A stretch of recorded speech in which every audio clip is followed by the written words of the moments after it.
so used to the water that now surrounds their lives, children don't always see the danger it still presents.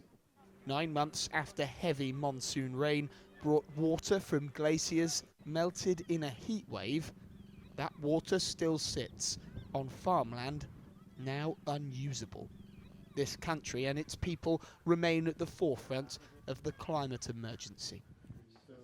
Speaking at the headquarters of Islamic Relief in Digbeth in Birmingham, the chair of their operations in Pakistan is calling on developed countries who emit more carbon into the atmosphere to do more to help.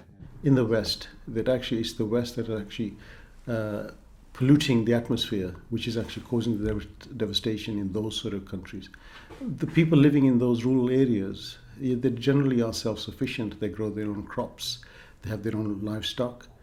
But what's ruined their lives is the pollution that we are actually creating in the West. So as well as giving aid, we should actually, from our households, be very careful about how much pollution we are polluting the earth. Figures from the UN show developed countries are responsible for the most carbon emissions, Qatar being the worst with more than 37 tonnes per capita. Western nations like Canada, the US, Germany, Spain and France all fit the top 10, with the UK doing slightly better. It's not just the West, though, is it? China is one of the biggest polluters in the world. It's actually all developed countries, all industrialized countries. It's not just the West, it's the Far East, the East, even Middle East. Wherever there is actually, there's industry, they're the countries to blame.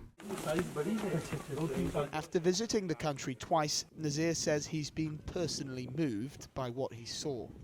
To see no hope on the faces of those children and no hope on the parents of those children, that actually has affected me, and I do have nightmares about that. And I think we should all think about those children, before we throw away food, before we leave the heating on too much. What I'd like governments globally to do is look at how we can save the planet from self-destruction, and affecting people in areas where they have not contributed anything, and they're the ones who are actually suffering. Living largely off the land below their feet, their carbon footprint is almost non-existent.